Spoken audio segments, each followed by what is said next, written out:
Vítajte pri extrémnych bordelároch. Toto sú ľudia, ktorým, ako by povedali bratia Češi, chybí špetka rozumu. Dnes nás zavolala manželka pána Nováka, ktorý má problém s takýmito PET fľašami. Od zavedenia zálohovacieho systému PET fľaš môj manžel nevyniesol ani jednu fľašu. Ja už naozaj neviem, čo s ním. Tak Vilo, prosím, pomôžte mi.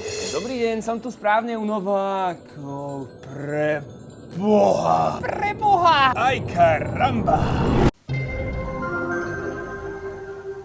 Nové sifo je až 3-krát účinnejšie, ale pozor, nesypte si ho do kávy.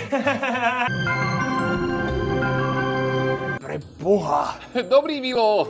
Moje meno je Miloš Novák, som investor a preto zbieram PET fľaše. Ľudia, a teda hlavne moja manželka, tomu nerozumejú. Ja vám to ale vysvetlím. Jedna taká fľaša ide dneska po 15 centov, ale viete, ako funguje inflácia? Za pár rokov bude mať za jednu 30. Pán Novák, máme pre vás krásne prekvapenie. Situácia bola horšia, než som si myslel, no našťastie sme s mojím tímom pripravili plán. Pozývame vás do potravín a môžete si tam kúpiť čo len chcete na nás. Čo len chcem? Áno. Počkajte, ukážem vám jednu dobrú fľašu, Vilo. Kde ju mám? Na podnet pani Novákovej sme s mojím tímom zaneprázdnili pána Nováka. Kým bol v obchode, naložili sme všetky jeho fľaše do nákladného auta a vyniesli sme ich do zberne. Tak vítajte doma, dúfam, že ste si to užili. Vilko, ďakujem krásne, to bol super zážitok. A pozrite sa, garáž sme vám vypratali.